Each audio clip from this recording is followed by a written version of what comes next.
that stop at any minute and start to beep? All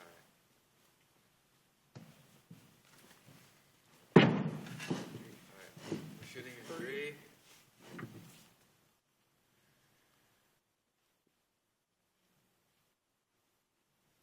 First off, before we get into everything, tell me who you are. Good morning. My name is Stanley Thomas. I'm a deputy sheriff for LA County Sheriff's. Been working for the Sheriff's Department for 15 years. And you? And my name is Harold Haywood, but everybody knows me as Muhammad. Right. So, how did you guys meet? Working out at 24 Hour Fitness in Compton some years ago, and while I was working out, I noticed this young man. He was working out, and he kind of looked at me and kind of walked by and looked at me and then walked up to me and asked me, "What do you do?" And I said to him, "What do I do?" He said, "Yeah, what do you do?" And I said, "Well, I'm in law enforcement." "Why?" He said, "I kind of figured that." He said, "So I just wanted to know, what did you do?" And I said, "Okay." And so we talked a little bit, and then every now and then we see each other in the gym, we talk and work out, and hadn't seen each other in a while, and then we started reconnecting again, and we decided it was time to do something to help bridge the gap between law enforcement and the community. So that's what made us. That's how we came together. Right. So, what is your purpose for being here today? The purpose to be here today is, as I said earlier, just a minute ago, is that we really need to help the community understand law enforcement, and for law enforcement to understand the community, because there has definitely been some not so good of a relationship between the two. And so myself and Brother Muhammad are here today to try to change that, where we can make the community feel safer and make them feel comfortable with dealing with law enforcement, and that law enforcement can feel comfortable whenever they go to a community, that if there's certain answers they're looking for, that they can get those answers and not have to worry about, are these people going to talk to us or are they not? And we just want to change the dynamic of what's been going on with law enforcement and the community. Right. And I'd like to add also to my reasons for being here, pretty much to piggyback off Brother Stan's here response. See, another reason is very, very similar to his own, but we both we breathe this reality, but not taking anything away from what he does as a law enforcement person, but I ingest it deeply every day, right?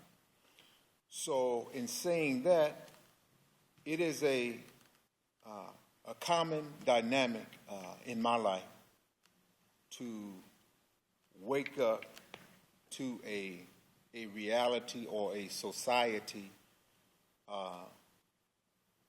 that announces to me real loudly that I'm not wanted. I'm not wanted. So you have to understand that hearing that announcement was not a recent occurrence. No, we're talking about years of being exposed to the same vibration. As in vibrations? What do you mean by vibrations? What I mean by vibrations is the same language from a society that says to me that you are nobody, that you fit nowhere. You don't fit any place. And then the places that we have for you is strictly designated for ones who are gangbangers, who are criminals, or who have some type of probation or parole type of situation attached to them. Background. Right. But it's negative, though.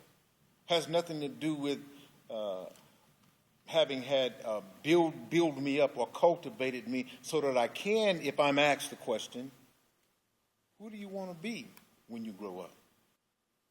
But the society presently in all of my life that I've lived in has announced to me that you don't fit here and you don't belong. So in knowing that and understanding that and having that particular kind of experience, then I grow up with a lot of, I've always felt, even I'm 50 years old, and even at 50, I don't feel as though I am, because the society that I live in America, presently in California, announces to me real loudly that I have no place. Well, getting into the situation that happened in 1992, what led you on to the things that happened in that area of time? In 1992, I was on a particular kind of path. It's still a journey, but a path. Right. See, you must understand that what happened in September of 92, there were already other factors involved to lead me to that particular action that I committed, or that I was involved in. And what are those? You don't, I'm going to give you some instances or some accounts. You don't wake up, or you don't come from your mother's womb wanting to be a gangbanger, right? You don't come from your mother's womb wanting to be a dope pusher. You don't come, in my case, from your mother's womb wanting to be a robber or a person engaged in thievery.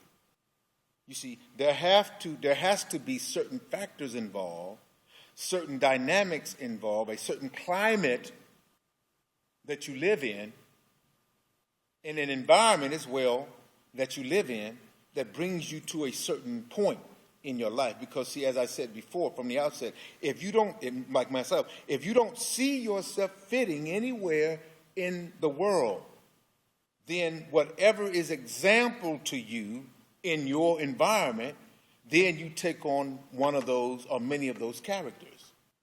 So if you see big time pimping in your reality, then more than likely I'm going to be a pimp.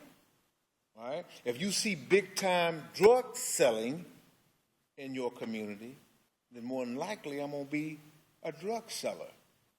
Right? If you see big time abusing of women, because while you saw and I saw my mother literally physically abused by a male that looked like me. He wasn't white. He looked like me. So I had a lot of different examples in front of me to shape my view that made me who I am. It was a piece from here, a piece from here, and a piece from here. And then we move on with our life as an adult, because you have to understand, at 8 and 16 years old, those are years without a father. Someone to example in front of me what a father is. And by not having that, I'm hungry. I want a father. So you turn to the streets. The street, exactly. The street became my father. Now, my mother did something called mothering. There's a difference. In mothering, and all women who are mothers who were forced into a position to do what's called mothering, they were forced into that position because there was no man. So she took on two roles. She was the mother, and she also was the father. That's a weighty responsibility for a woman who was made in the fashion of being a woman to mother, to take care of the family, to take care of the child. But if she's left alone, for whatever reasons, then she has to assume a weighty responsibility. And so I saw my mother just trying to mother me as best as she could by providing food, a roof over my head, clean clothes, you know what I'm saying? But Mom was always out working, well, for white people, giving all of her self, her youthful self, strong, her back was strong, beautiful skin, all of her energy went to their world so that she could collect the stipend, the money to come home to make a world for her babies. See, so by the time she got home to me after working in that world, and I know that you all understand, Mama was tired.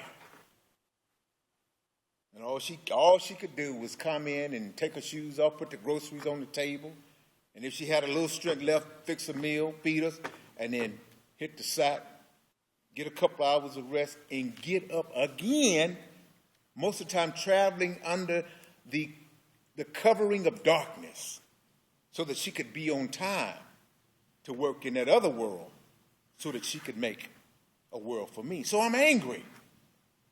Don't have a father there. But the male that I saw in my mother's life was abusive.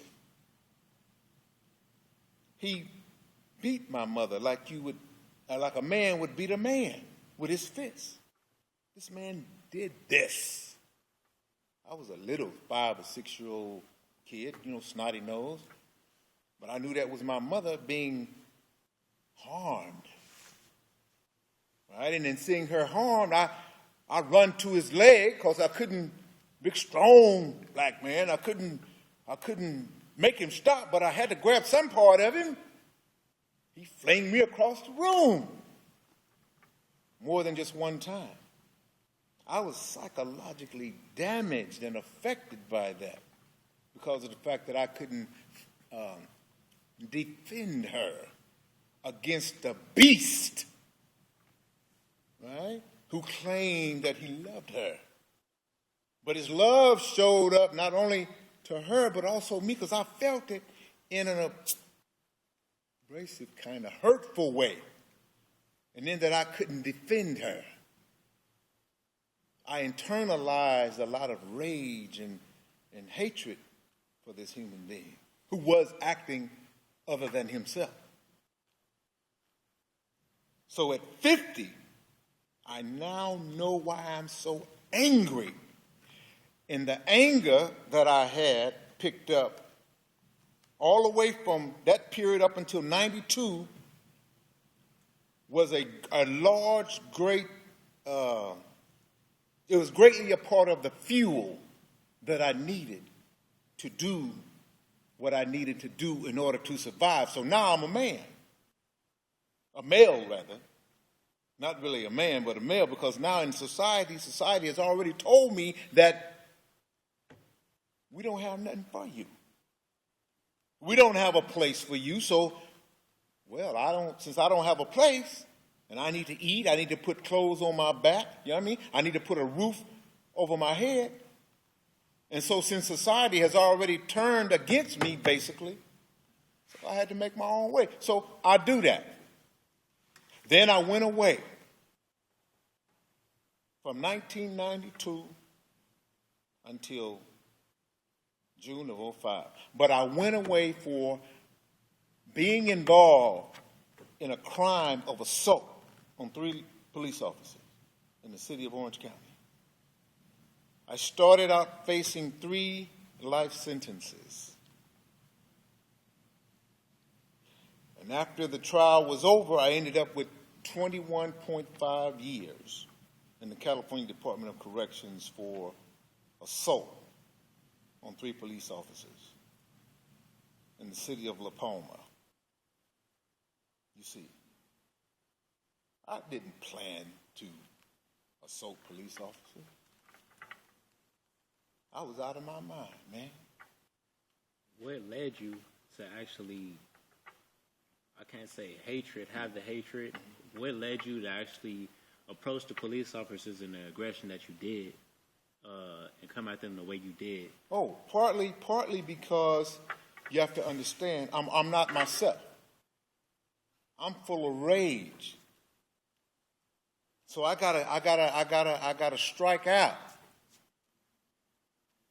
at anything that I think that's a threat to me. Because I had already been in a situation where a male, was a threat to me when I was a 5 or 6 year old.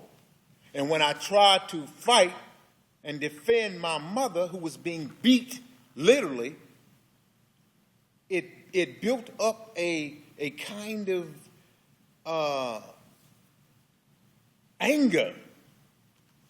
And I felt bad because I couldn't defend my mother, who was being beaten by this person who I even heard him say that he loved my mother. So for years I carried around inside of my chest bitterness and hatefulness. So when you take bitterness and hatefulness and all of this other stuff mixed with it, believe me when I tell you it's a wonderful fuel to formulate making you into other than yourself. So it wasn't a problem for me to pick up a gun. And I rationalized it by saying, well, I needed money. Right? Or I need a car. Because society had already done me one kind of way. I had a childhood that was like very, very painful. I didn't have a father. So now basically society in the streets now, as with many of us, black males, is now our father. So we take to the streets, we become robbers. We become abusers of women. We become pimps. We become drug sellers. Because this environment announces not only to me, but to every black male that we are not wanted.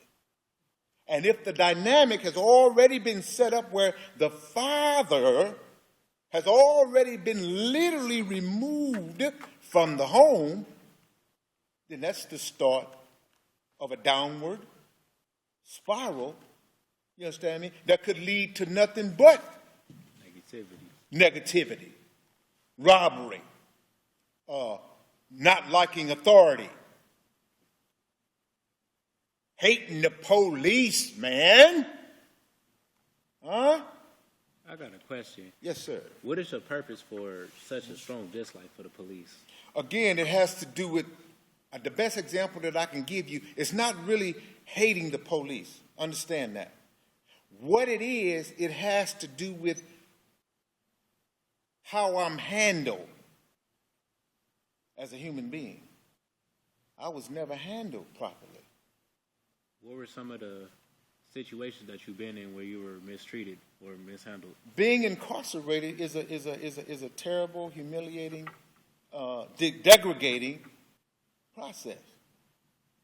But even prior to being caged for 15 years, I had already been mishandled. And see, in my view, you got to understand, for law enforcement had already been framed, just like my view of males who abuse women.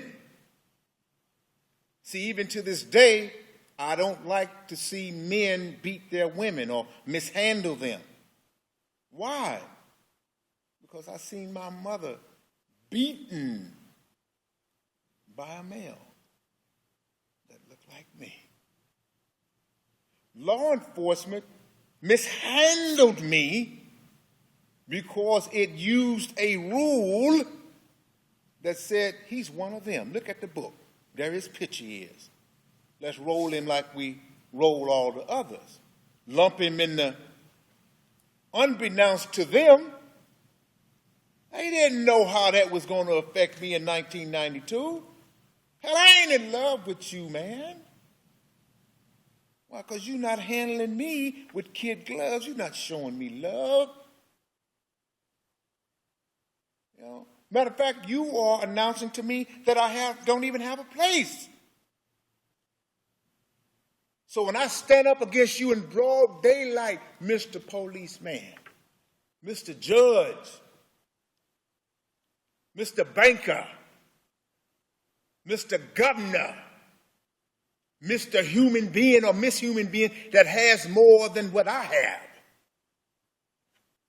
you are an enemy. That's my attitude. I got like that because of how I was rubbed. I can tell you what it is.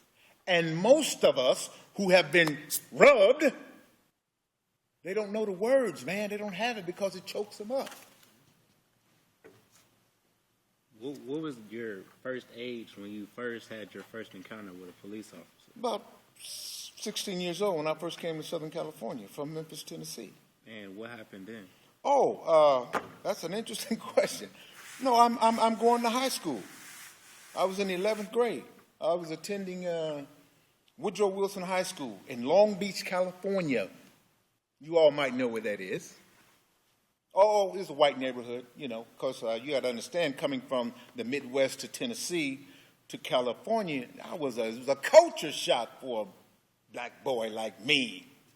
You know, living in what we call a cross the track kind of a situation. You know, them being over there, we living over here. But when we met, it was on and cracking, as the youngers say. You know, had nothing to do with me wanting to engage these people, but they had a rule: niggas over here, white folks over here.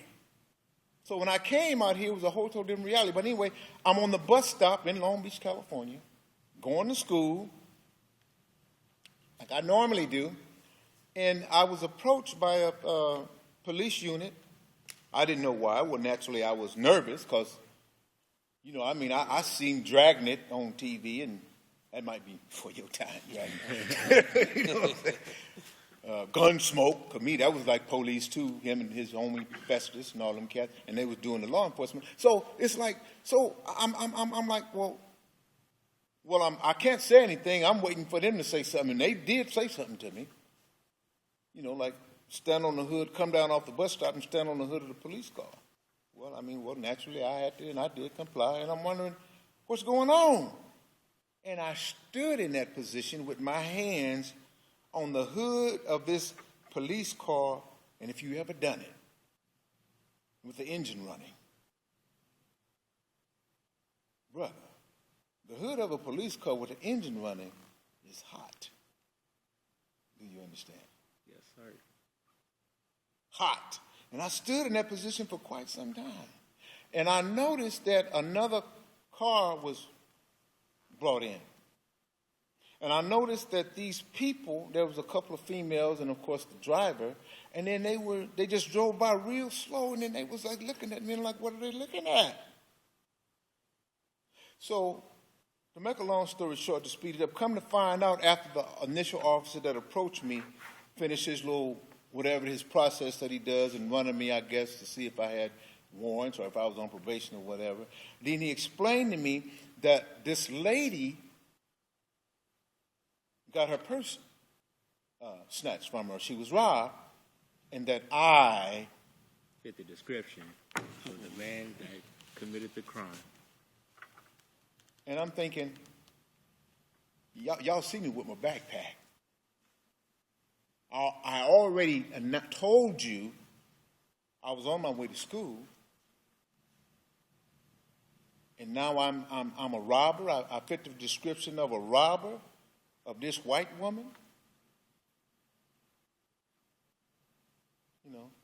So to make a long story short, you know, they wrapped it up in the car with the lady in it that got her purse snatched. They drove off, and the officer, after he finished handling me like he handled me, he drove off. I didn't even get an apology, man. Made me late for school. Didn't even get an apology. So yeah, from that moment on, my attitude about law enforcement and how they handled me was affected. And then I started to see continued experiences of how law enforcement engage black men in Southern California.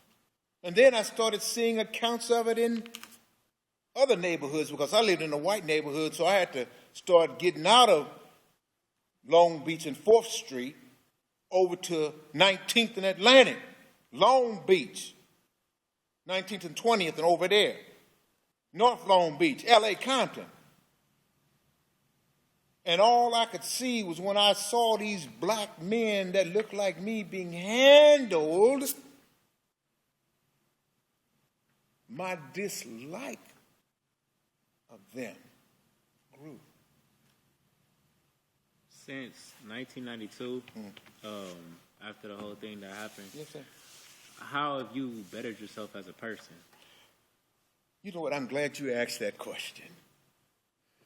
One of the things that has happened for me after my release from doing 15 years in a box, or from September 92 until Father's Day of 05, is that I've had a lot of time to think about something called cause and effect. Now, I know, as I explained to you, the cause of why I went the route that I did years ago, or at least what led me up to that point. You know, standing so, I guess in my mind, courageously in broad daylight, against law enforcement and, firing on them without them even getting a shot off, right? I felt like that act to me was an act of liberation. But let me just say this. They had, them three human beings, right? They had absolutely nothing to do with my rage. Let me make that clear. But you got to understand, when you have created a dynamic that sets up a particular happening such as that, then you got to know that's what the outcome is going to be. You get a person who fearlessly stands in broad daylight and engages in law enforcement. You get a person who runs up in a post office, you understand me, and kills an innocent grandma, an innocent child. Because you've already, society, I'm saying, you got to understand, I've been tampered with. But I'm not going to sit here and, I don't need your sympathy or your empathy for my actions. I take responsibility for what I did. But understand, you got to really, really, as though the ones who are in the seat of power, you got to understand that you have to really change your interactions with people if you want to get a different kind of response.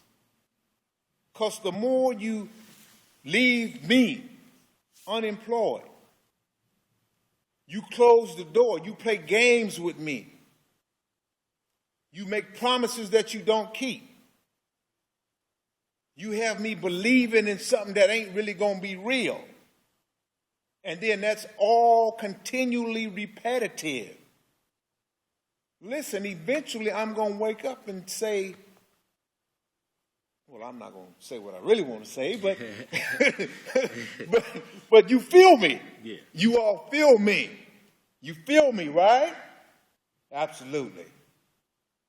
You are definitely a part of creating monsters, right? I know you don't believe it because it's very easy for you to separate yourself from a human being that chooses to resort to savagery. Oh, that ain't none of mine. Mine wouldn't do that. Mine is a tax-paying citizen. He's a Boy Scout. She's a Girl Scout. She loves her grandma.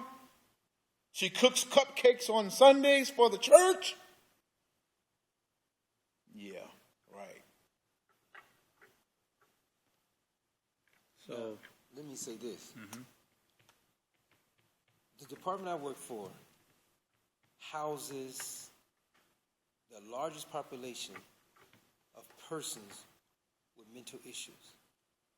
The sheriff's department within itself has a huge mental hospital. There are so many people walking around depressed that know it and don't know it. And as law enforcement, we have tried to now, as to find out who these people are and what has caused it. Because as Brother Muhammad says, see, you really don't know what a person has been.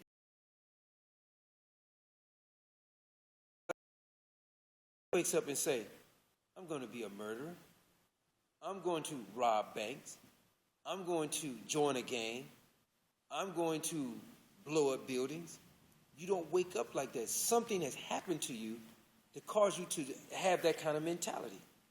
Now, my mentality was, I grew up in the South in the 60s, from Alabama, and saw certain things and heard certain things from law enforcement, and also knowing about certain things with the Klan. And I had a negative view of the police. I had never been, like Brother Muhammad, rubbed the wrong way, but I've seen other people. And it still affected me because I didn't appreciate it. I never forget the day that my family and I went to this store this department store back in the day. And our dad went in to get some items. Well, he was taking a very long time to come out. And so I was like, wow, it's taking him a long time. And so we was telling my mother, why don't you go in there and see what's going on? Because it's taking him a long time. And so she said, no, because I can't leave you guys because you guys are little kids. So I would say probably somewhere between maybe an hour and a half, my dad comes out. And so we asked him, what took you so long? He said, well, they said that there was a black guy, or as the word they used back in those days, a colored guy, had stole something in the store. And that I fit the description, so they were interrogating me. And so in my mind, I'm saying, did he not tell them he had a family in the car and that they would be wondering about him? No police or no department store employee ever came out to the car to tell us that, hey, your father's in the store, there's some things going on. There was a guy that robbed the store, kind of fit his description, and we're just having a talk with him.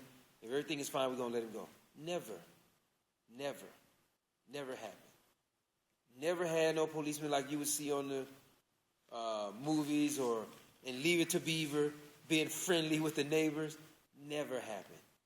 And after leaving that scene and coming to Los Angeles, California, and living in South Central LA, hearing about the reputation of LAPD, never just having, I never had any encounters with them, but just friends that I knew that had encounters with them, they were not good encounters. So my position was, because more than likely I wasn't as handled as roughly as Brother Muhammad, that my position was, I want to get in this department because I want to make some effective changes. But I will say without a doubt, had I been handled like Brother Muhammad, I probably would have never stepped in the police department. And we as law enforcement must understand that some people just don't wake up and want to do dirt or want to kill law enforcement. There is something that has happened down the line. And as law enforcement, as some officers have done, and Chief Baca has done a great job in doing this thing, of trying to interact law enforcement with the community. And it has made some inroads, but it's not made enough. And that's why Brother Muhammad and myself are here, along with you, to try to change that. We know it's not going to go over greatly. We know some people is going to be like, things are going to remain status quo, but we are definitely guaranteed assured that if we change one person's mind about how things are done, then we've done our job. if there's something you can say to someone of a younger, generation or age, what would that thing be? I would say that you need to request that your local law enforcement come down to your school, come to your neighborhood watch, and explain what you do and why you do. And pretty much try to understand, try to help you to make sure that you don't get caught up in anything that could cause them to handle you roughly. Now also, the police department come from various different backgrounds. You have some people that have never ever been around black people or Mexican people. It sounds strange, but you got different parts of the country where there are people that's like that. They never been around black people. All they go off is on what they see on the TV or movies or from what they hear from a rap song or rap video. And they put everybody in one basket. And sometimes it's the same way we as a community take and put all officers in one basket because we've seen so many, a few that we have encountered, we was like, wow, too bad all of them can't be like that, those couple of guys like that. But it's so few, so that's why we have such negativity. But my biggest thing is I would tell you as a young person that when you get a chance, if you can find an officer that you can literally talk to, because you will know within a few minutes that if you can talk to this guy's going to tell you the real deal or he's just going to, I ain't got no time for you. You just need to just stay out of trouble, that's it. And if there's anything you can say, Sir Muhammad, what would it be? I was, while Brother Stan was speaking, I was thinking about that, right?